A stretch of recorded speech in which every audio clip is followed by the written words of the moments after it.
everyone. Welcome to another episode of Sideline Banter, brought to you by Women of Fantasy Football. I am Sam Holt, and of course I am joined by Derek Tate. Tate, we just went through the holidays. Hope everyone had a wonderful holiday. And now we get to talk about the playoffs. Playoffs? Playoffs? Cue that joke. And all of the news going around the league, because there is a lot to talk about. Right off the bat, we have to talk about this coaches' changes because there's so many of them. Yeah, no, and you mentioned the playoffs, and I figured you were teeing me up for the Jim Mora playoffs, soundbite, rant, invitation. I always preferred his diddly poo rant. What happened? We just got our asses totally kicked. We couldn't do diddly poo offensively. All right, let's move on. That was a good one. Yes.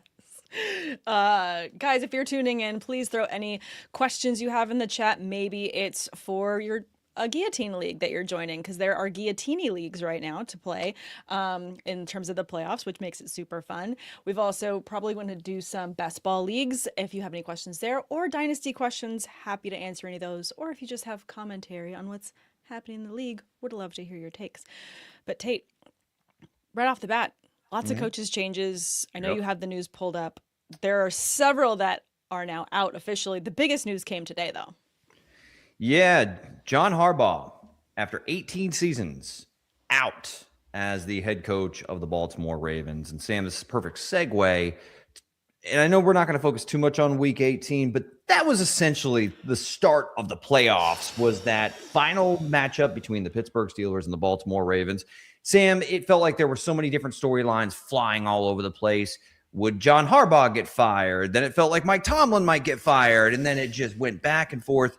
That was an epic Week 18 season finale, and it wound up with Aaron Rodgers having a moment and now getting to extend his illustrious career, and kind of indirectly ended the tenure for John Harbaugh in Baltimore. It was wild. It was such a crazy ending to that game. I had a lot of people, appreciate everyone who texted asking or sending me tweets how I was doing, how I was handling it, because I wasn't handling it well. I was in all kinds of feels. I was screaming at the TV. You all know my lovely cat Knox. He was very upset and disgruntled by how upset I was. It was quite a scene. I lost years off my life watching that game. Just the overall drama of it. I mean, obviously I kind of thought it may not be the Steelers' night at the end of the first half. They had that decision with 2 seconds remaining after the pass interference call. They decided to go for it. They ran a, kind of a fake backside toss that never stood a chance. They get held out of the end zone, going to the halftime trailing 10-3. And then the floodgates, Sam, just kind of opened for both defenses with blown coverages. But the Steelers, TJ Watt's interception, and I know it was kind of wonky, right? Yeah. But Cam Hayward may have been the best player on the football field there. Tips the pass, bounces off Ronnie Stanley. TJ Watt bear hugs it. Yep. And then there we go. And that was kind of the kickoff, so to say, to what was a memorable finish. What's wild too is Cam was like the first or second play of the game. He fell down kind of awkwardly. He ran, kind of came up gimpy, and he was kind of hobbled a little bit the first couple of plays right in the first quarter. And it was like after that moment of being shaken up, if you will, he just turned all the jets on, and it was all gas, no brakes for him the whole game. And he had a phenomenal game. We wouldn't have done nearly as well had he not just... And also just come in for offensive plays to help give the brotherly shove to his brother Connor Hayward to get him across the goal line, which just... We kind of tackled him the first time. I know, but it was a pretty amazing, and even the commentary of this brings a whole new meaning to brotherly shove, because it literally is his brother in the back just get in there. Sam, so I know that took years off your life, and yeah. I imagine you were probably throwing stuff around the room, maybe even threw something at Knox, hopefully in his vicinity, just to say, get out of here, I need to be alone right now, after Zay Flowers scored not one, but two, 50-yard bombs, courtesy of Lamar Jackson. I'll say this before we kind of focus more on the head coaching vacancies. Yeah. I thought Lamar Jackson, it was tragic because a lot has been said about how he kind of plays a little bit tight or maybe just a little bit below the MVP caliber that we've seen him in big, gotta have it playoff moments in all but the actual name. This was a playoff game, and Lamar played probably his best fourth quarter clutch moment in a big gotta have it spot. I thought that 4th and 7 to Isaiah Likely was one of the best throws of his NFL career. And of course, it sets up a field goal that his kicker misses. So now it brings into question there's no John Harbaugh. What happens with Todd Monken? Like, Yeah. ever since Todd Monken has been the OC there in Baltimore, Lamar has delivered 2 all-pro caliber years and 1 MVP. Could have easily won a second. Yeah. So now Baltimore is the most attractive job out there along. You see the other options right now are the Giants, the Titans, the Browns, the Raiders, the Cardinals and Falcons. You can certainly make a case that maybe they have some more optimism and talent on the roster, but certainly anybody that's in the head coaching, market for either, intriguing OCs, DCs, certainly is going to be very drawn to Baltimore. No, 100%. And I mean, I'm always the first Steelers fan. Again, I've got the logo behind me. I'm the first one to say, like, I will never speak ill or ever give shit to Lamar Jackson because he has done so much over the years. He has grown so much. This game, he was phenomenal. This game is not his fault at all. The things that did not work out well, you can find so many other things as to reasons why it didn't work out. Obviously, the kicker missing that field goal is huge, but there's plenty of other reasons why you say a team needs to, perform to not put themselves in the position where it takes a field goal to win. You want to be up by a lot. The bombs he was throwing, like, it did not go unnoticed for me that the Steelers, were getting beat by Hail Mary passes from Lamar Jackson while we have someone that is going to the Hall of Fame for the Hail Marys that he's thrown in the past in the ancient Aaron Rodgers. It was just brilliance watching him make these throws, these contested, well-covered catches in some cases. Some were obviously wide open, and that was on us. But there were so many tight throws that he made. I'm never going to speak ill of Lamar Jackson. He is a phenomenal player. And to all the points you just made, this is the most attractive landing spot for any coach that's looking for a job right now. Anybody that's any coaching candidate right now that is in the market would dream to have that Baltimore job. It's a great organization. It has obviously an MVP in the league 2 times, by the way, still in his physical prime at 29 years old heading into next year. There's just so much to like about that Baltimore job. I still think that they have a bright future and they're going to be a problem in that AFC North if they're able to get the right guy at the right moment to kind of get the most out of the talent on this roster. But Sam, tip of the hat, Aaron Rodgers. It's a beautiful day in the Pittsburgh neighborhood because what he did without DK Metcalf, with the likes of Calvin Austin and Scotty Miller and Marquez Valdez-Scantling in a gotta-have-it moment, you got to tip your hat because he made a handful of throws, including that one to Adam Thielen up the seam. That was beautiful. Chef's kiss, vintage Rodgers, and he delivered for you guys in a big moment. Yes, it took a little bit of luck because you guys had some, issues on the back end with some broken coverages, but just to say the least. But very kind way to put it. Aaron responded. Aaron responded with a clean game, and that offensive line protected him. Oh yeah, absolutely, in a big way. And we're going to talk a little bit about the Pittsburgh matchup against the Houston Texans here in a little bit. But it was really nice to see Aaron Rodgers have at least, if this is it for him, at least he had one final signature moment. But who knows? Maybe he's got a few more left in the tank before it's all said and done.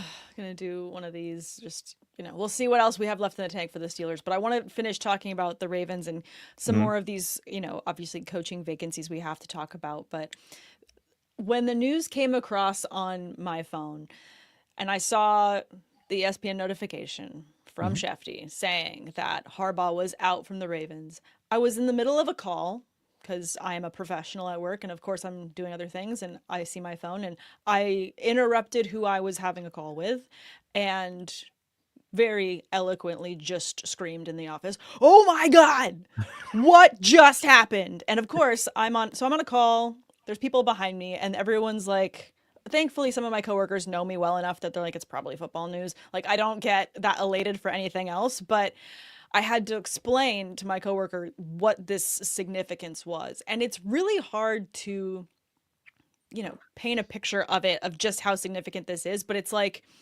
this is like one of those epic Hollywood breakups that you're like, I never saw them leaving each other. I never saw this happening. And yeah, for the Ravens to turn to Harbaugh and just say, we understand that there were injuries this season and this, that, and the other, but this was a playoff game you should have won. Bye? What? Well, is that it? Like, this is wild to me.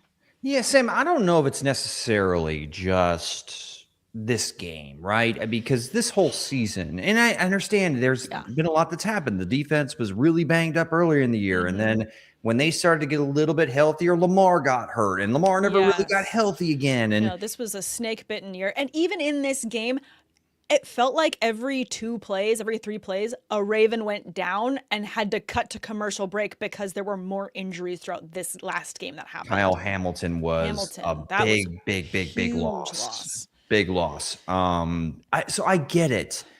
It's just this team underachieved. And even when Lamar got back in the starting lineup and they needed to go on a run, it felt like there were kind of some games that they gave away. And there were some questionable coaching decisions, whether you want to blame it on Monken. But there was a game, I think it was, what was it, against the New England Patriots, if I recall correctly, that Derrick Henry's cooking, and they have a 2-score lead, and Henry doesn't touch the ball for the last 10 minutes of the game. And I'm not, maybe you can't blame that all on Harbaugh, but you kind of go, why the hell is Derrick Henry not getting the football with a overwhelmingly positive game script, and you guys have a lead that you need to protect? Like, yeah, that was also suspect in this last game as well, because kind of similarly, Derrick Henry got out with a very big run early to start the game. And it was one of those runs where I was like, well, that's going to be the game. And I just need to start, understanding that my season is over now. But then it got called back on penalty. And it just seemed like after that, there was such little trust given in the run game. And the Steelers were beating him, behind the line of scrimmage in ways that didn't make sense. So to your point, like, what were they drawing up after what would have worked had that penalty not been called? Could it have been a different game if they didn't have a flag there? Right. Would they have just continued to feed Henry, because a defense is going to get tired trying to defend against that? Well, even one final decision, Sam, that maybe, and I'm not, jumping to the conclusion that one decision is what, sealed Harbaugh's fate. But I will say that even after they completed that pass to Likely, Baltimore still had one timeout left. And they were down around the 24-yard line. It was going to be a 41-yard field goal. And instead of being aggressive, and you just saw Chris Boswell miss an extra point for the first time in, over, it feels like forever. Yes. And that a 40-yarder is not exactly a gimme for a rookie in that gotta-have-it situation in that stadium. But yet, instead of being aggressive and at the very least handing the ball to Derrick Henry and seeing if he, at least gets 3 or 5 or 7 yards closer, or possibly pops one, you decide to go ahead and run Lamar Jackson just to center the ball, and he loses 3 yards. Like, it's some of the stuff that maybe has been issues in the past. I feel as if they weren't in this situation with this talented of a roster and the expectations that they've had and failures to get it done, their seasons, Sam, have ended in heartbreaking fashion, it feels like, for the last 8 years. So I just think maybe the voice wasn't resonating anymore to kind of get the most out of this team. And I don't know who you bring in. In fact, this is a good question for you. That's the question. Who is the top prospect on the market right now that should go to Baltimore with this roster? Here's the thing. I think that because I live in the LA area, I'm a single gal, I'm going to draw this comparison. Okay. Stay with me. You know, I will get ghosted by sometimes by guys, and it's like, okay, that's fine. It's because, the dating apps are very gamified, and, you can just swipe and find something better. Sure. What better out there is there than Harbaugh right now? I think that the fact that the next notification that all of us got from Schefter was the fact that Coach Harbaugh's manager was getting nothing but messages from multiple teams and listed the number, and it was like, well, there's not that many vacancies, which means that there's teams that have a head coach that they're planning to part ways with, that they're like, we're moving on and we're going to go get Harbaugh. There isn't a name that jumps off the top of my head that is going to be better for this team than what Coach Harbaugh has been for them historically, because he has made really good decisions in the past with other games and all these other things. So to me, this isn't a plenty of fish in the sea situation. This is a puddle, and there's like some algae, and then there's some like demons in there. There's nothing better, and he's just standing outside like, really? You passed on this? Like, I don't get it. Sam, we've gone from dating apps to algae in the span of your analogy here, which is fascinating. The fish left in the sea are gross.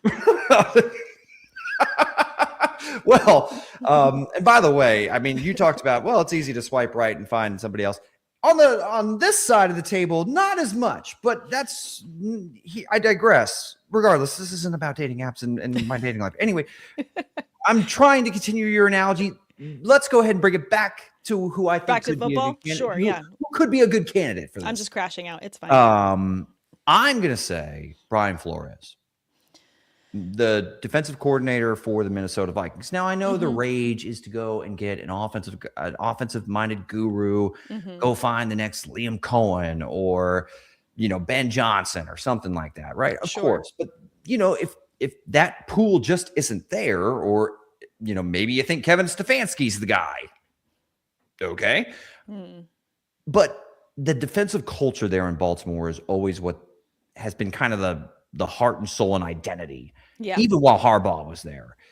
So Brian Flores, I think you give him some of the talent on the back end that they have, and even in that front seven, but I think that they do need to add a pass rusher, but give me a guy that is a psychopath when it comes to dialing up fire zone blitzes and all kinds of schematic looks, because this team hasn't really been the same since they lost Mike McDonald on the defensive side of the ball, and look what he's doing over in Seattle. So it can work. It's just you got to have the right guy. And I think that Brian Flores had some success there in Miami.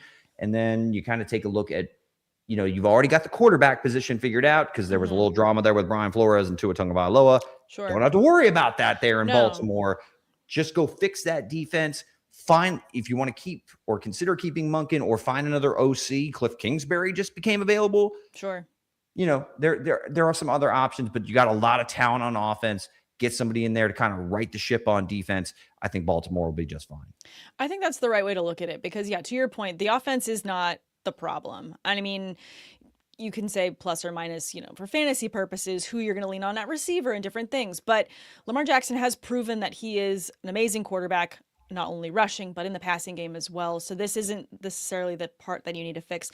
The injuries, you can't fix it going into a season, but you can maybe draw up some depth in different schemes that allow things to not be so structured around a single guy. Because to your point, when Hamilton went out this last game, you saw the drop off immensely. So what else can they do creatively to make other players much more valuable, or just find coverages so that when one person goes out, your defense isn't gone to shit? Well, Sam, when you lose a guy like Kyle Hamilton, I'm not going to say Kyle Hamilton's the best defensive player in the league, because that's Myles Garrett. But for his versatility to what he meant to that scheme, and the Ravens were at the forefront of running a very, I would not say groundbreaking, but they ran 3 safeties as one of their kind of most utilized base defenses in 2025. And that's when you kind of saw the defense go from terrible to start to show some improvement with Zachary Orr over the back half of the season. But it's because you had a guy like Kyle Hamilton, who can literally play like weak side linebacker. He can play single high safety. I mean, his versatility means so much to that defense. And when you lose that piece in a big moment, They just didn't have enough answers when you don't have an elite pass rusher up front on the roster. Yeah, absolutely. All right. Well, on the opposite side, I mean, we had this question in the chat earlier too, and I want to get to this one from Joe, who joins us every week, and we appreciate you tuning in. Let's bookend this conversation about coaches and Harbaugh, because we got plenty to cover when it comes to the playoffs we have coming this weekend, wild card weekend, and talking more about my Steelers going up against the Texans. But I want to get to this one. Yep. Joe says, I need predictions on where does Harbaugh go and who goes to Baltimore. You kind of covered that. I agree with you, going defensive for Baltimore and going with someone like Flores or another defensive coordinator, giving them a shot. What's the best fit for Harbaugh right now? G-Man. Giants. Yeah. Yeah. You got a young quarterback, and you got Scadaboo, who you expect, the wild man. How would you describe him? What would you put in his bio if he had a dating profile on Tinder, since we're on that? So how would you describe Cam Scadaboo? His profile would probably read something like, drywall is tasty and I like colors. I could hear sounds, or I could feel colors. I can feel colors, and I love football. Yeah. Damn it. Drywall is better tasting than you think, and I love football. That's probably all his says. And then the rest of it is just emojis. So sometimes there's profiles where they're so lazy they can even like write stuff. It's just emojis. So it's just like, drywall is my favorite dry snack. I love football.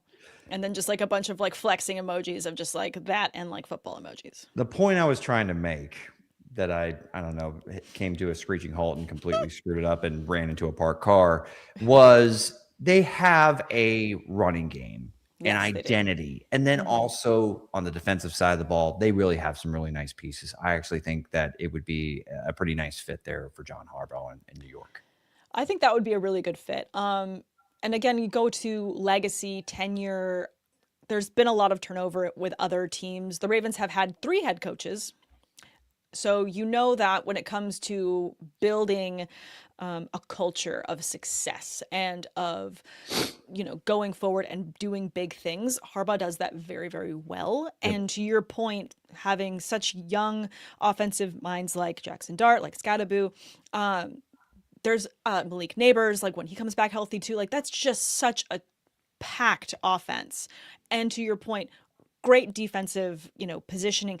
He could be huge in terms of leveling up this team and getting them to a place where they're back in the playoffs. Like, is it too wild to say if Coach Harbaugh goes to the Giants that automatically puts them in favorite to end up in the playoffs next year?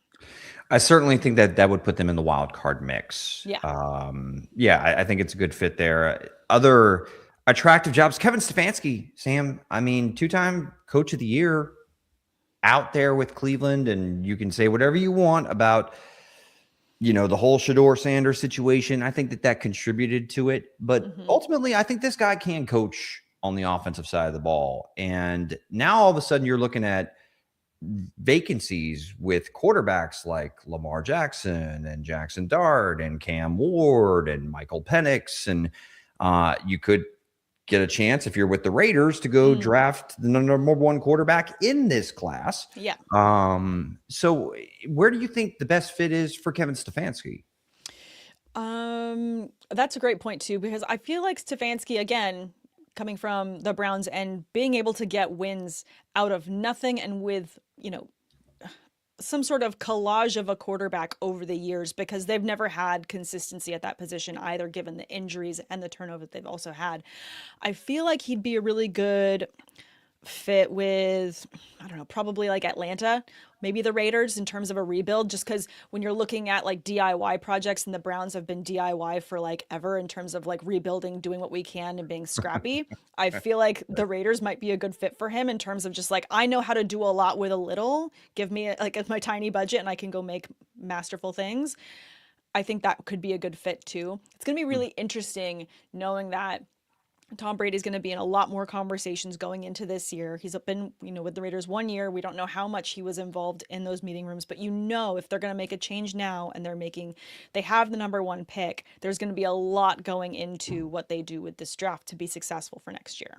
Can I go ahead and I'll roll the dice and we'll round trade here. So we go ahead and get to the wild card weekend preview. Yeah. So I'm going to go to the Ravens. I'll go Brian Flores, Giants, Harbaugh. With the Falcons. I'm actually going to go Clint Kubiak. Okay. OC for the Seattle Seahawks. I think that you saw the effect that he had on Jackson Smith and Jigba in a vertical passing game. I think that he has a lot to work with there with Drake London. I don't know what happens with Kyle Pitts, but of course, Bijan Robinson also. The Cardinals is tricky. Hey, Cliff Kingsbury's available now. And Kyler Murray's still there. No, I'm kidding.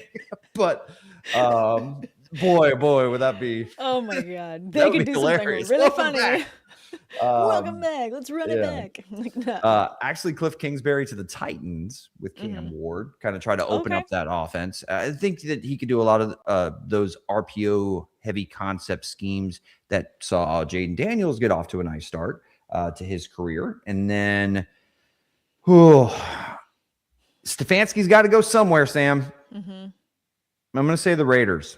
I feel like it's a good spot for him there. Again, he's someone that can do a lot with a little, and this is a team that has a lot of little bright spots and then a lot of work that needs to be done. So in terms of rolling up his sleeves and getting into it, he's been doing that with the Browns for a long time. So I think that it could be a good fit for him.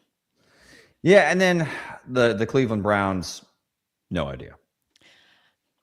I don't know. No idea. No idea. They just end up with like no coach until Deion Sanders. Deion Sanders. Hey, who says no? Oh my God. I'm kidding, but I'm kind of not kidding. You might be cooking a little bit. Like, let it sit in the crock pot. We will revisit this. Yeah, we'll revisit it. Let's move on to the teams that are actually still playing this week. There's a lot to cover in terms of the playoffs. Guys, if you're tuning in and you have any questions, Dynasty, or you want to talk playoffs and bets going into the weekend, throw them in the chat. I will be happy to pull them up. We really appreciate y'all turning in with us. Let's go ahead and start on the AFC side because that's my Steelers side, and we're kind of already living in that area. Okay. Before we jump back to the Steelers, let's give that game a break. We covered them quite a bit earlier. I want to talk Bills Jaguars. Yep. Buffalo going to Jacksonville for this one. I feel like there's a lot of questions on these two quarterbacks with this big moment. Josh Allen historically has been able to put this team on his back and literally run wins over teams. However, the Jacksonville Jaguars are absolutely cooking this season on both sides of the ball. Red hot. In order to beat the Bills, you need to have it on both sides. You can't just be an amazing defense. You have to be able to score because that's what Josh Allen's always able to do. Even when his defense, falls behind, he can score points. This defense, could they be a kryptonite for Josh Allen? What are you thinking going into this one? I love Josh Allen. The roster makes me nervous because the pass catchers, Sam, they're not there. There's not reliable options. And on the defensive side of the ball, they have a clear, glaring weakness. And it's against opposing rushing attacks. They're the fifth lowest, allowed the fifth most rushing yards this season to opposing rushing attacks. So for the Buffalo Bills, Josh Allen is Superman. Yeah. You said, is there kryptonite on their roster? Yes. When Khalil Shakir is your wide receiver one again, and Keon Coleman has been a healthy scratch on numerous occasions and has not emerged. And you go and get Brandon Cooks in the middle of the season. I worry about it. Now, do I think Josh Allen's going to show up? Absolutely. But the problem is a lot of how the Bills have been able to win this year is with when James Cook is, no pun intended, cooking, like when he is rolling. But the Jags, no team in the NFL this year has allowed fewer rushing yards than the Jacksonville Jaguars. If they neutralize James Cook, Sam, I worry because this defense has generated 22 interceptions this year. It's one of the highest marks in the NFL. Josh Allen would press. Sometimes you get superhero Josh Allen, and sometimes you get the reckless version. Yeah. I see some pitfalls for Buffalo, and it scares me because Patrick Mahomes is not in the playoffs. Lamar Jackson's not in the playoffs. Joe It Burrow's not should in the be the playoffs. year. It should be the year. And All of the teams that have been the problem for him in the past are not there. but I hate this matchup for Buffalo. I hate it. At least it's in Jacksonville, so it's not going to be snowing. Well, I don't know if that hurts him. Actually, yeah, to be fair, maybe he plays better when he's snowing and playing and, making snow angels. I completely agree with all your points. The offense scares me as well in terms of who he has available. Unless this turns into just Josh Allen running all over the place, James Cook cooking, and him utilizing his tight ends, which he has been doing all season long. It's been a hands-up toss-up between Kincaid and for Dawson Knox as well. If that's something that he can do, but is that crutch big enough? Because by comparison, the Jags defense has been incredibly solid. And to what I said earlier, they're cooking on both sides of the ball as well. I mean, Travis Etienne having quietly a very, very good season. Yep. Jacoby Myers, when that trade happened, it kind of felt like adding it on at the end of a list of other trades, but it's been one of the better moves this offseason 100%. in terms of teams going out and making grabs for different players. I do feel like that was a huge piece. Brenton Strange also having an amazing season. Parker Washington. Trevor Lawrence himself has been mixing it up and doing incredibly well. So for me, I just feel like this offense has so much more to offer as well. Yeah. I mean, I don't know if we're making predictions at the end of every discussion about this. I'm calling the Jacksonville Jaguars. We didn't even mention Brian Thomas's name. Yeah. And Brian Thomas Jr. still has all kinds of talent, Sam. You know that. And Bishal Tootin can certainly contribute. This offense under Liam Cohen has finally hit its stride. Yeah, sure. It was bumpy in the beginning. They didn't know what to do with Travis Hunter. But like you mentioned, multiple guys have stepped up. The addition of Jacoby Myers has certainly stabilized the receiver room, and they now have definitive roles. So, Sam, I hate to say this. I'm going Jags over the Buffalo Bills. I'm going to go 31-28. Trevor Lawrence. I mean, it's going to be a fun one. Yeah. But I'm going Jags because I just think that they're the better overall football team. And a quarterback that's red hot, yes, he's going up against Superman, but sometimes Green Lantern, if Superman is dealing with kryptonite, is a weakened version of himself. I think that I think I lost Tate. We'll work on getting him back on the feed. But guys, thank you so much for tuning in. If you have more questions, please throw them into the chat. To kind of put another bookend on Tate talking about who's going to win between the Jags and the Bills, I do feel like the Jags have the edge here. So Tate shot his shot in terms of who he thought was going to win and said Jags. I'm going to also go Jags, and I'm going to go, I'm going to go higher because you guys know I love an upside and I love a big score. I'm going to go 34-31 on the Jags. Next team we were going to cover is the Chargers Patriots. That's also going to be a really huge matchup. For myself, I'm kind of leaning on the Patriots here. I know that the Chargers they just rested all of their players, so I'm a little bit nervous about them coming back in and feeling ready to go, as opposed to being, at home in New England. I do feel like the Patriots are going to be so much stronger. So for myself, I'm going to lean there with that one. I'm going to send a text to Tate and see if his internet pops back on. But in the meantime, I'm just going to scroll through some people joining the chat. Let's see, this one from Joe. Brown's new head coach is Sam Holt with new defensive coordinator Derek Tate. Joe, thank you so much. That is be hilarious. I don't know that I'm qualified. Would love to, though. It'd be a lot of fun. Let's see. I'm just going to send a quick text.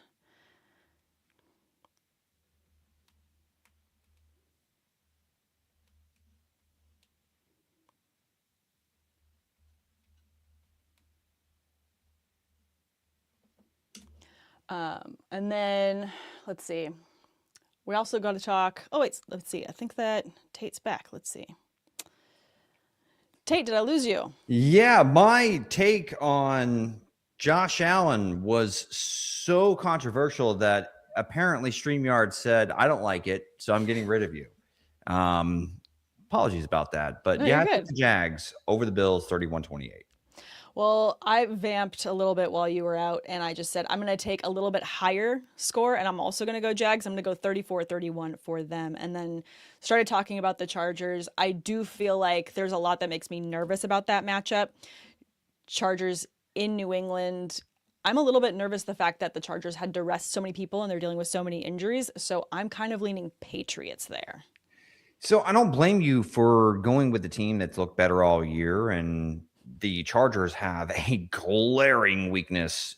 29, Sam, 29 different offensive line combinations this year with all of the injuries up front for the Los Angeles Chargers. But here's the thing, Sam, the Patriots defense, are they really equipped to punish that weakness on the Chargers roster? I mean, I feel like when you compare the seasons that they've had, there's been a lot of arguments as to who's had like easier seasons. I don't know that they've had the toughest schedule to be able to stand up to this. I do feel like they actually have it though. I think that Vrabel has a really balanced mindset in terms of how he runs this team. I feel like there's a lot they can do to stymie the Chargers because there's times where the Chargers kind of get in their own way as well. I agree with that. The Chargers are going to charge her. Chargers going to charge her on both sides. I'm sorry, Joe. He's mad in the chat. Why do you hate me? How could you go and I'm sorry. I do love Justin Herbert. I do love a lot about the Chargers, but I'm nervous. Hear my points out on this, though. The Patriots defense, I don't think that the way that their roster is built, while I like some of the inside interior defensive line talent that they have with Milton Williams and Christian Barmore, and I do think that they will present their own set of issues, they really don't have a dominant edge presence. And that kind of shows up with their pressure rate just being 20.3% on the year. That's bottom half in the league. They have just 35 sacks on the year, Sam. That's also bottom half of the league. I mean, you have Caleb on, Chason, Harold Landry, Christian Ellis occasionally. Like they don't have a ton of juice out on the edge. No. If you give Justin Herbert time, I think he can do damage against the secondary. I think that this could be turn into a little bit of a more competitive contest than some might think. And Sam, I'm going to ask you a question. How many top 10 scoring defenses has Drake Maye played in 2025? How many has he played? Yes. 1. 0. Okay. Figured that was the answer. It's not that he hasn't played some good defenses. Like he played Cleveland, at some point this year, and I think Cleveland has a good defense. And he got sacked 5 times in that game by Myles Garrett. I like Drake Maye. I think that he's got such a bright future.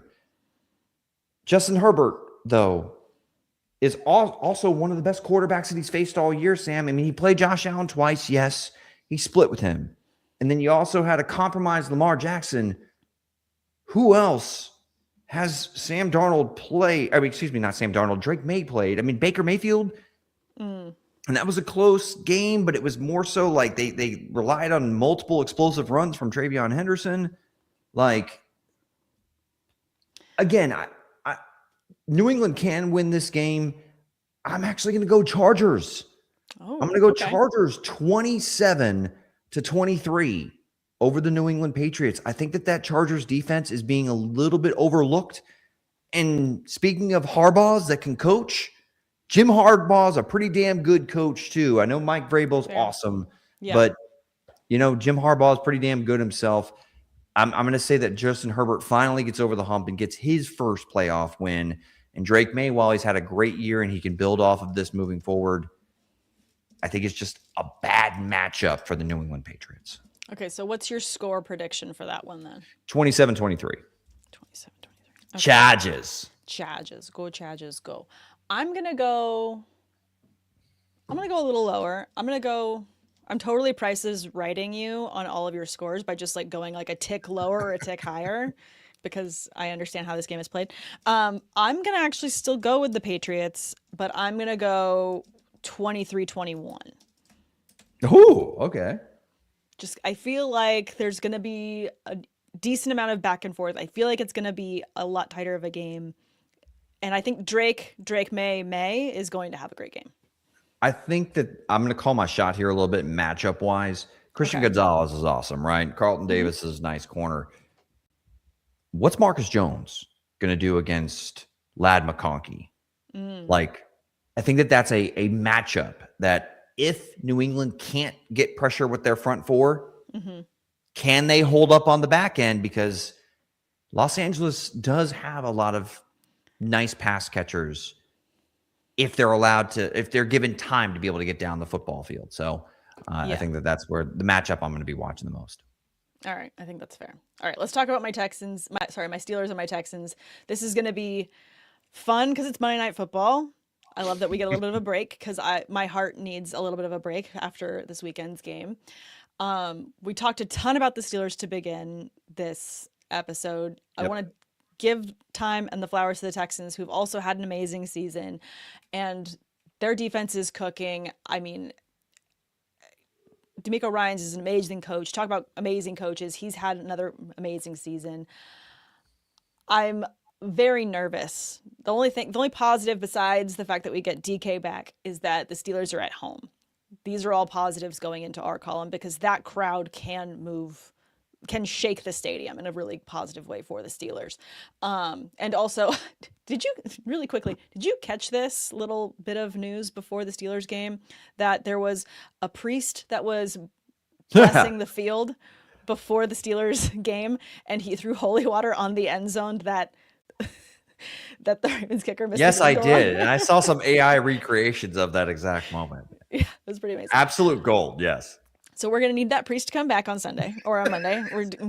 Send him to Houston. Yeah, and maybe not just him. Maybe we get other people out there and we get some sage going. We just kind of do every little thing we need to make that field ready. But I'm nervous, and I feel like I know you, and I feel like you're going to tell me all the reasons why I should be nervous about this matchup. Yeah, all the blessings, you're going to need all of them against this Texans defense. This Texans defense is a problem. And if you guys couldn't create separation against the Baltimore Ravens, good luck against this secondary. Now, on the flip side, though, the reason why I think this is going to be a close game, Sam, I don't think that this is going to be a blowout or anything of that nature because I actually think that the Steelers defense matches up well with the Houston offense. Like, fair. I think this is just going to be a low-scoring contest.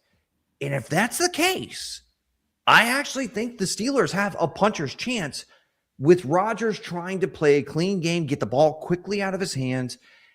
This offensive line for the Steelers, Sam, did a great job against the Baltimore Ravens, but this is a different animal altogether with Will Anderson and Danielle Hunter. Like, it's just different. Like, they're hunting. No, they're a problem. They're absolutely a problem, which is when we go to make our pick in terms of scores here, my score is going to be for the Steelers divisible by 3 because I know that Boswell is going to end up having several kicks in this game. Right. I definitely know that's going to happen. So we'll get to that in a second. But I agree with you. I'm very nervous about this defense. I mean, DeMeco Ryans is an incredible defensive mind himself, and he's going to be drawing up things and working with his team to get them very over-prepared for us and what we're going to be doing. Yes, we have DK back. We saw Rodgers was able to get a win without him. We need every single able-bodied man on that field in order to be available for Rodgers because, yes, our line did a great job of giving him time. He's going to need every second he can get because they're going to be coming after him. So while it's just which secondary do I trust more? Because I could see Kenneth Gainwell and Jalen Warren having some success catching the ball out of the backfield. yeah. Actually, one of the places that you can attack this Texans defense this year is by throwing the ball to running backs. They've given up 72 receptions, 541 yards, and I think it's 3 receiving scores to opposing running backs this year. So it's, granted, that's not astronomical, but when you have an all-time great defense, the way that they're playing right now, that may be the one place that you can have some sustained success. I just don't know if the offensive line is going to be able to hold up the entire game. And I think that the Steelers last week proved that their issues on the back end aren't completely healed. I'm going to go 16-13 Texans over the Steelers. I hate to say it, Sam. No, it's fine. It's fine. I understand. It is what it is. And just again, because I love my team. I want to remain unbiased, but I'm just going to say this too. In terms of sack totals for this year, Texans are 9th. Steelers are 6th. Yep. We're right. They can get after. They can pin their ears back and get after the quarterback. We can get after it. This is going to be a huge defensive game. It's going to be a really low score. Texans are 4th in interceptions. Steelers are 9th. So this is going to go. I agree. It's going to be a close game. It's going to be close. But which secondary do I expect to blink first and make one mistake? And I think it's the Steelers based off of what I saw even in week 18 against the Ravens. I like what I've seen recently from some of the younger pass catchers on the Texans over, just DK Metcalf and, a bunch of guys fighting for a roster spot entering 2026. So what was your score? 16-13 Texans. Okay. I'm going to go lower. And I'm going to go 12-10, but I'm going to go Steelers. Yeah, come on. Come on, you like it. I'll actually be juiced if the Steelers win. So yes. I'm not going to not pick my team. Like, I will give all the credit to the opposing team coming in to our house, and I know what they can put on the table, but I'm not picking against them. I'll say this as one other feather in the cap for the Steelers. Okay. Who do I trust right now? Who do I trust more in this playoff situation? CJ Stroud or Aaron Rodgers? It's Aaron. Even in advanced aged Aaron, it's Aaron. Yes. But how much is Aaron going to be able to be Aaron with that pass rush for the Texans? That's the only thing that concerns me. Here's the thing. I'm hoping that we take the week to lick our wounds, look at the tape, and see what was working so well on offense this last game. And the way that offense was moving forward was through our running backs, through the air, in multiple schemes. And when you compare backfields in terms of performance, the Steelers have that in spades over the Texans in terms of how we've been utilizing our running backs. If we win this game, it's going to be on the backs of, both our running backs plus Boswell. So we're only going to gain yards with our running backs, and we're only going to score with Boswell. It's kind of like where my brain is at. I wouldn't be shocked at all if Gainwell has like more than 5 receptions for over 50 yards in this game. Yes. Like, No, it's going to be a wild at all. Yeah, it's going to be insane. But I'm not picking my Steelers. I do feel like it's going to be a close game. It's going to be so much defense. It's going to be so low scoring. But I feel like we could do it because, to your point of who's been there before, who's ready, who's got a cool head, Rodgers. Yeah, he can definitely do it. All right, let's pivot and talk about the NFC. 3 more games to cover here. We've got Rams at Panthers going into it, which, of course, this time last year, if I told myself that I was going to be questioning whether or not the Rams could get a win over the Panthers, I would be like, who are you and what multiverse have we slipped into? But I do actually feel like the Panthers are going to make a run for their money because the Panthers did get the best of the Rams in Week 12. I know. We've seen this before. I've read this book. I've seen this chapter. Like, the question is, can they do it again? My answer without being too salty about how the Tampa Bay Buccaneers season ended prematurely, and it was because they lost to the Carolina Panthers in Week 16. And I'm not going to go on too much of a rant, but hey, fire Todd Bowles anyway. So the Rams, right? They've scored 207 more points than the Carolina Panthers in the 2025 NFL season. I get Carolina won at home against the Rams. I understand. And good for Carolina. I'm actually happy for Dave Canales. No, I'm not. And You're not. Bryce Young you can't too. Even fake that. You're not happy. I'm lying. You're lying to your teeth. Good luck. And not to mention too, like, rub the salt in the wounds. Like, I was watching the game, my oldest next to me, and she sees the two logos, and that's how she picks all the NFL games. I do it every week. I have them pick the games, and they always pick the logos with the kitties on them. So sure.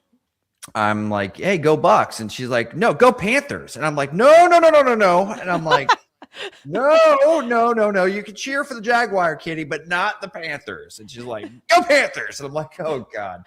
As soon as you tell a child no, they're going to want to do that thing. No, I know. Yeah.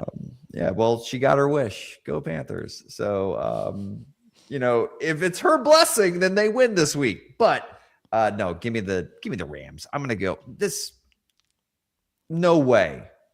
Like, no way.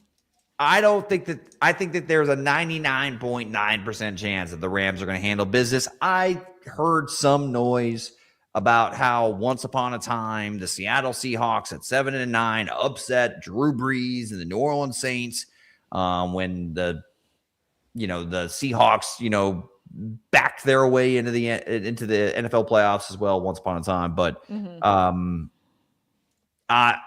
I think that the Rams have too much talent on both sides of the ball. They have a Super Bowl winning head coach, Super Bowl winning Hall of Fame quarterback, MVP quarterback probably too. Yeah. And I just don't think they have any answers for Puka Nacua. So give me the Rams 38-13. Ooh. Yeah. Really big deficit there. Yep. 38-13. The one blowout of the weekend. I think that's fair.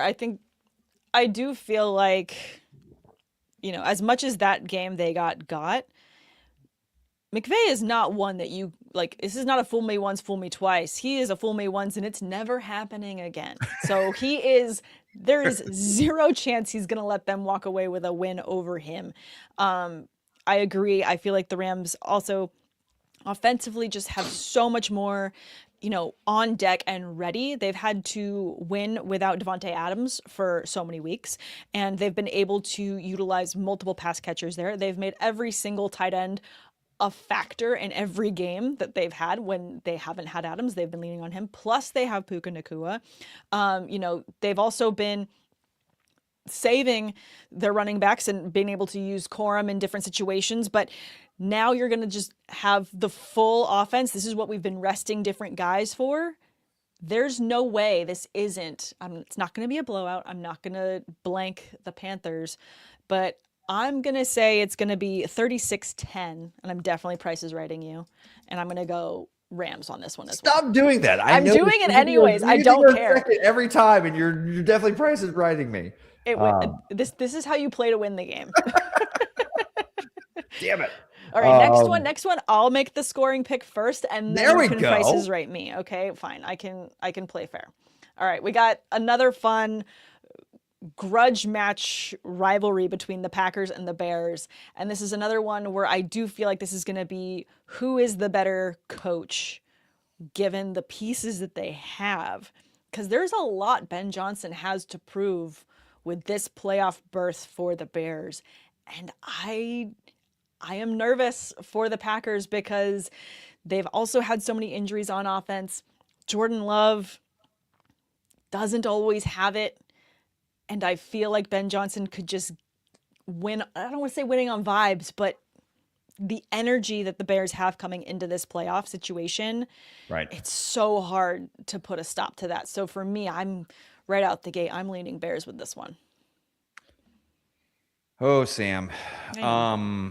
We may be on opposite sides of this one. You didn't even tell me the score. I Anyway. didn't yet. No, I wanted to say I'm leaning Bears. You can say you're leaning Packers, and then I will tell you my score, and then you can say yours. Okay, fair enough. We will go back and forth. It's called sharing. So this would be the most Chicago thing that Bears fans have to endure is to finally have an offense you can believe in.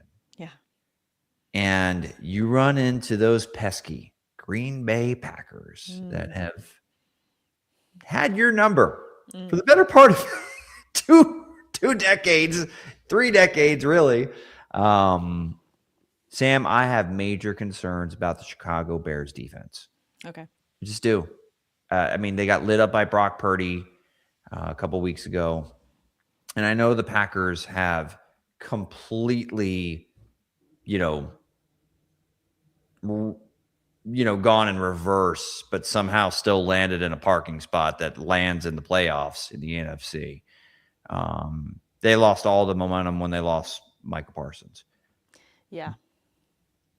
But Ben Johnson also gave a little bit of bulletin board material to the Green Bay Packers by saying, hey, I want to, beat Matt LaFleur twice every season. Oh my God. Yes. I get it. I understand what he's saying, but that's easier said than done. And Matt LaFleur is a damn good coach. And I've seen Jordan Love play pretty good against this Chicago Bears defense, which I think is vulnerable so far this year. I think that you feel good about Caleb Williams, but this is also his first playoff game. Yeah. A lot of young players that are in this situation for the very first time. They are at home, and that's going to be a raucous crowd. I get it. But I'm going to go Green Bay Packers. A slightly more playoff experienced team that have been there the past 2 years over a team that's there for the very first time. And I also, Sam, I didn't like how the Packers finished the season, oddly enough, with kind of a dud in week 18. This team has a ton of potential. I just don't know if I trust Caleb Williams to execute in this situation when all the chips are on the table.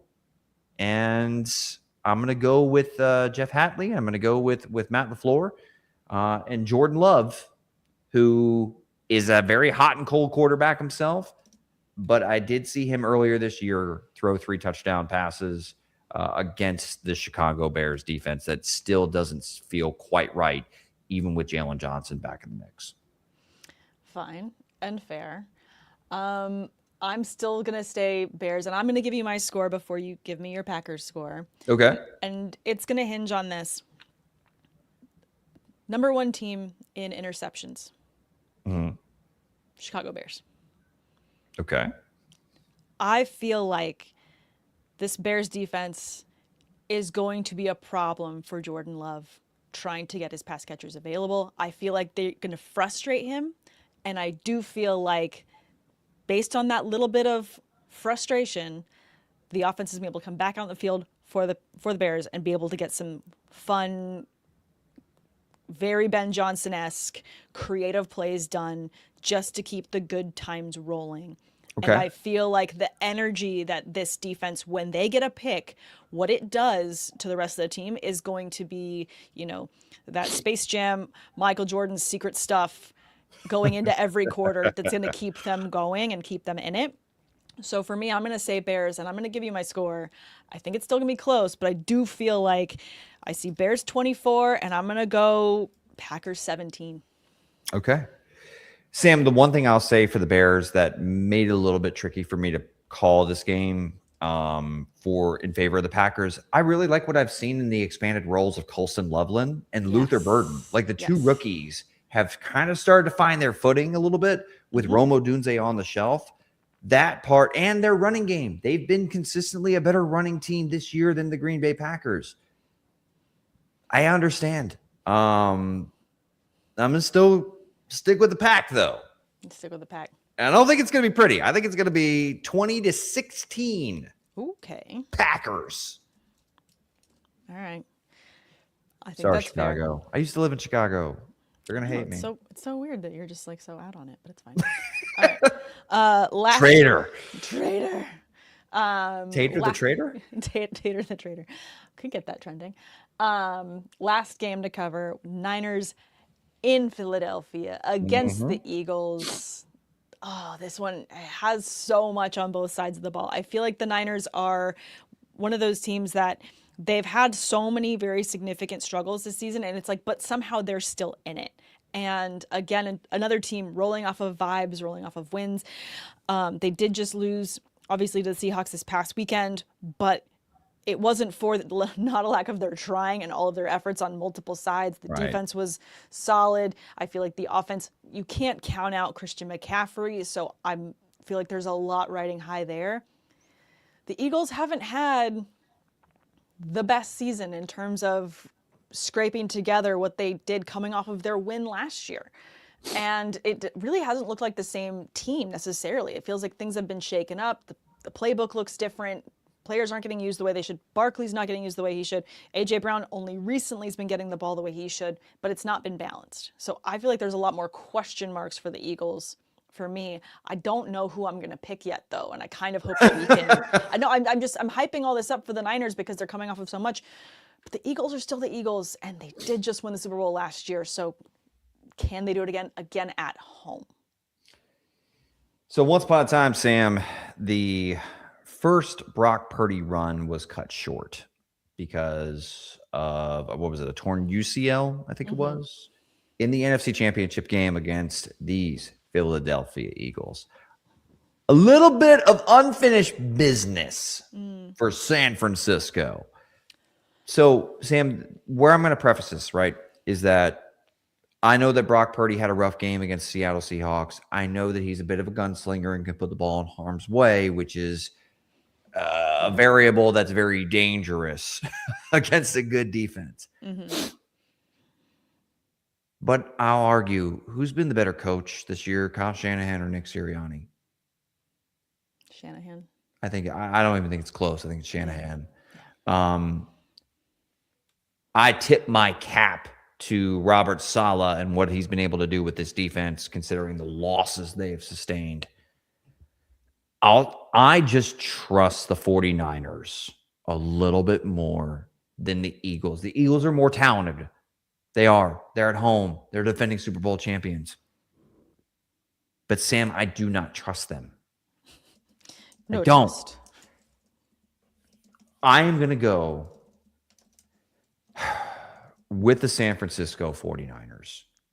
I believe in Kyle Shanahan. He's going to have a game plan for this Vic Fangio Philadelphia defense. They're very good, but they're not. I don't think they're Texans good. I don't think that they're completely invulnerable. I expect a nice game from some of the pass catchers. I know they sat Pearsall in week 18. I expect the 49ers to generate some explosive plays. And I just don't freaking trust the Philadelphia Eagles offense and Patullo calling the plays. And this team has been a hot mess on the offensive side of the football. They should run the 49ers, considering the Niners don't have a pass rush that's consistent. I think they're dead last in the league in sacks. They should be able to run the ball. The Niners lost Fred Warner's backup in Tatum Bethune. And I still don't trust the Philadelphia Eagles. Give me San Francisco, 24-23 on the road, and Brock Purdy avenges one of the, I guess, ghosts in his closet from his postseason pass with unfinished business against Philadelphia from, I think it was the 2023 NFL postseason. Yeah. Man, this is. Excuse me, it was 2022 NFL postseason while you're thinking. Okay. Well, I'm glad you corrected yourself because I was definitely going to remember that later. No, I wasn't.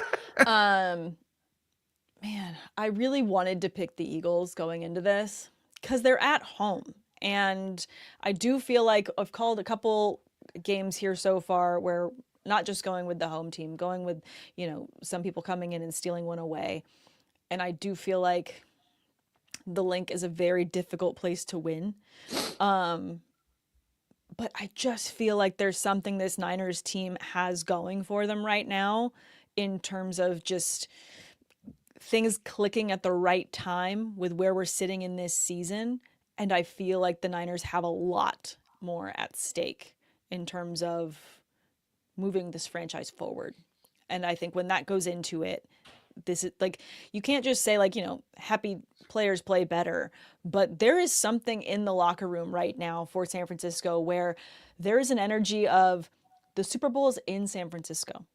There is a lot for them to want to play for in order to get some games at home, to win one for the team, to have some redemption for another level. So I'm also going to go Niners here, but I feel like it's going to be hard fought, and I feel like they can also get in their own way. So I'm going to go with a little bit of a higher score here. I'm going to go San Francisco. I'll go 29, and I'm going to go Eagles 21. I feel like they put themselves in a situation where they have to get a 2-point conversion in order to do a tie, and they can't get it done. Or like some level of different things that's going to create a deficit that's more than what they can actually get done. And I think that the final play actually ends up being a pick. Ooh, okay. I'm For the Niners hoping you're correct. Yeah. I think it's going to be a good game. The reason why I'm going a little bit lower scoring is because the Philadelphia defense is good, and I don't trust the Philadelphia defense to exploit the injuries on the San Francisco offense consistently. So, but I mean, it could turn into that because we saw the Chicago Bears like in a 41-38 shootout. So certainly it could turn into a very high scoring affair if both offenses get going. I like that. All right, Tate, we've gone over an hour. So how quickly can you give our lovely listeners and viewers who have stuck with us this long? We've got a lot of people joining us actually now. Thank you guys so much for hanging out. I don't know if you just hang out for Tate's petty parlays, but they're one of my favorite things that we do on Sideline Banter. Tate, these are bets that have a little bit something extra, a little bit more grit. There's a petty part of them. That just because we've talked about vibes a lot and there's a lot going into this wildcard weekend, I'm hoping you've got some really fun ones for us. Yeah. Well, kids, it's time for the Tater parlay of the day. Count them with me. 1, 2, 3-leg parlay. Maybe it may be 4, but for wildcard weekend, we'll get a little bit wild and spicy with it, Sam. All right. So originally we were talking about, so now I kind of feel like I've already shown my hand, right? Because I've already picked some of, like, gave a score and picked my winner and stuff like that. So yeah, but I've still got a little something for you all. I'll be quick. Please. The New England Patriots and the Los Angeles Chargers are playing. And once upon a time, Drake Maye apparently said, quote, earlier this week, "I don't know if I've met Justin. I know him through people and heard great things. And obviously I love his game, love the way he throws the football. I have a lot of respect for Justin, blah, blah, blah." Problem is, though, Drake, that you did play him in week 17 last year and met him at midfield. So you have that.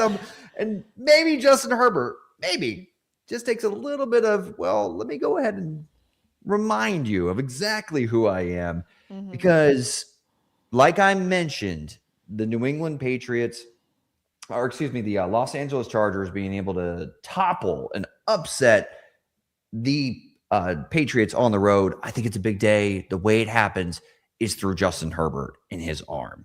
Give me 3 passing touchdowns. He accounts for 21 of the Chargers' 27 points with his arm alone. Sam, give me 3 touchdown passes for Justin Herbert and his first ever playoff win. I like that. I mean, as much as I obviously picked the Patriots to win this one, I mean, if the Chargers are going to have anything to do with it in terms of walking away with this, it's going to be with Herbert's arm and his good hand, not his bad hand. Yep. Go Chargers, go. On to Jacksonville. That's not a question. That's not a segue that I thought I'd be saying in Wild Card Weekend, but here we are. None of us did. None of us thought we'd say that. So, Sam, who is the quarterback that probably still sits on the throne with the title best quarterback in the league right now? Josh Allen. Well, I meant Patrick Mahomes, but I mean, that's a good answer. Well, he's not in the playoffs, so he's not on the throne anymore. So that's correct. So we have two quarterbacks now, Josh Allen and Trevor Lawrence, probably vying, right, for that Vying. Yes. Pining for it. next man up, trying Mm-hmm. to take the mantle while it's vacant Yeah. with Patrick Mahomes on the shelf, right? So I think we're going to get games and performances from both Josh Allen and Trevor Lawrence. Now, you can either pick one or you can make it a 4-leg parlay and go both, because I'm going to go a bit aggressive here because both of these quarterbacks are dual threat guys. In particular, Trevor Lawrence is having a great year with his legs. Yep. Certainly not afraid of tucking that sucker down and running when need be. I think this has the potential to be a high-scoring game, Sam. So I'm going to go Josh Allen and Trevor Lawrence, both trying to will their teams into the divisional round and really knock off arguably the two best quarterbacks going head-to-head in the AFC conference in this postseason bracket in the AFC. Both have one passing touchdown and one rushing touchdown. I think both quarterbacks show up in a big way in this contest. 100%. This game, honestly, is probably going to be, aside from my Steelers, the one I'm most looking forward to watching, because I do feel like there's going to be a lot of fireworks on both sides of the ball. We said it earlier, if the Bills have any chance, it's going to be with Josh Allen's legs, as well as he's going to have a couple passes in there too, likely to one of his tight ends. And Trevor Lawrence has been so consistent all year long. I agree. I think this is a great parlay too. One rushing and one passing for both quarterbacks. I'm down. On to Philadelphia. And I already kind of I set up my, unfinished business. I put it in the show doc, Sam. It's called, this is what people do, when you're doing stand-up. You tell a story and then you bring it back around. You're just bringing it back around. You didn't show your hand. You're just tying a bow on the end of it. Well, I need to work on my improv. Robin Williams was the fastest gun when it came to, being able to rattle jokes off of his head. Mm-hmm. Not quite there yet, but I got a little bit of work to do. But speaking of work to do, the San Francisco 49ers, last year they missed the postseason. Season before that, they went to the Super Bowl, went to overtime with Kansas City. Mm-hmm. Brock Purdy has some unfinished business. And the season prior to that, his rookie year, he went all the way to the NFC Championship game. Already mentioned he got knocked out of that one. Christian McCaffrey ended up taking snaps at quarterback, Sam. That's how bad it was for the San Francisco 49ers. And I believe that Brock Purdy is going to show up in a big way with this one. Now, you mentioned, you think this is going to end on an interception for the 49ers defense. I do think Brock Purdy has a tendency to turn the ball over a little bit. I do think he throws one interception, but I also think he's going to get us 2 passing touchdowns. I'm not sure how much success they're going to be able to have running the football against this Philadelphia defense. It's going to have to be Brock Purdy making plays against this Vic Fangio defense. I think he comes through in a big moment and come away with an upset win and knock off the defending Super Bowl champions who have not been right all year. If you want to include it in the same game parlay, 2 passing touchdowns and 1 interception, either or, take your pick for the wild card weekend parlay of the day. Good luck out there, kids. Thank you. That was awesome. And I'm just going to add this too. If you're calling 2 passing touchdowns for Brock Purdy, I'm going to say 100% one of those is going to be to CMC. The other one, give me George Kittle.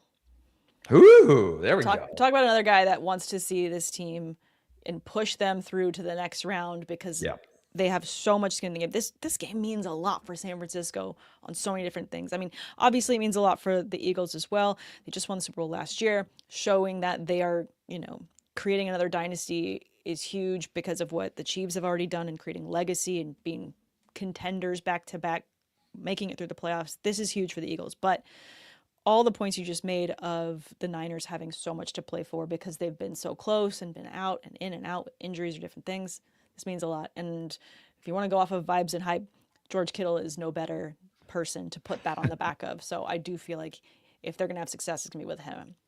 For real, this has been one of the trickiest wild card weekends to try to navigate through for predictions, because we just have so much new blood in the postseason. It's exciting. It is. We really we don't know what's going to end up happening. And we haven't even talked about the two teams that are on a bye, but we will talk about them next week when we cover next round of the playoffs. Guys, thank you so much for tuning in. Always appreciate it. We're going to take you through the playoffs, and we're also going to be building up after the Super Bowl, taking you into Dynasty, rookies, the draft. Lots of fun stuff. We don't want to spoil it for you yet. We have a lot cooking up for you guys over on Sideline Banter here. Thank you again to Women of Fantasy Football for hosting us. Tate, thank you so much. And I will see you guys next week, next Tuesday. Have a good evening, all.